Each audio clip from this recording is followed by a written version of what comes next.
जिले में ओडिशा बंद प्रभाव पड़ा। बालेश्वर फकीर मोहन स्वयं शासित महाविद्यालय छात्री सौम्यश्री बीसी मृत्यु घटना को नहीं प्रदेश कांग्रेस कमिटी तरफ 12 घंटिया ओडिशा बंद डाकरा दिया। गजपति जिले में यार प्रभाव संपूर्ण भाव पड़िथिबार देखा मिली। गजपति जिला कांग्रेस सभापति तथा मोहना विधायक दाशरथी गमांग नेतृत्व में जिले में जानवाहन चलाचल दुकान बजार विद्यालय और सरकारी कार्यालय गुड़िक बंद रही। सदर महकुमा पारଳାଖେମୁଣ୍ଡି सहर विभिन्न छकरे जिला कांग्रेस सभापति मोहना विधायक दाशरथी गमांग नेतृत्व में बंद पालना करा। बंद को वामपंथी दल तरफ सहयोग करा। उभय कांग्रेस और वामपंथी दल गुड़िकर कर्मी माने सकाळु सकाळु विभिन्न स्थान रे पिकेटिंग करुथबार देखा मिली।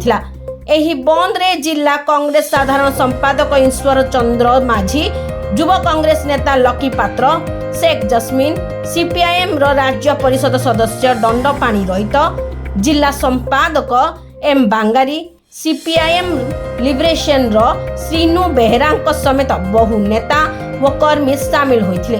आईन श्रृंखला परिस्थिति दृष्टि रे रखी जिला आरक्षी अधीक्षक जतेन्द्र कुमार पंडा प्रत्यक्ष तत्वावधान व्यापक सुरक्षा व्यवस्था करा जायतिला। ब्यूरो रिपोर्ट लक्ष्य मीडिया।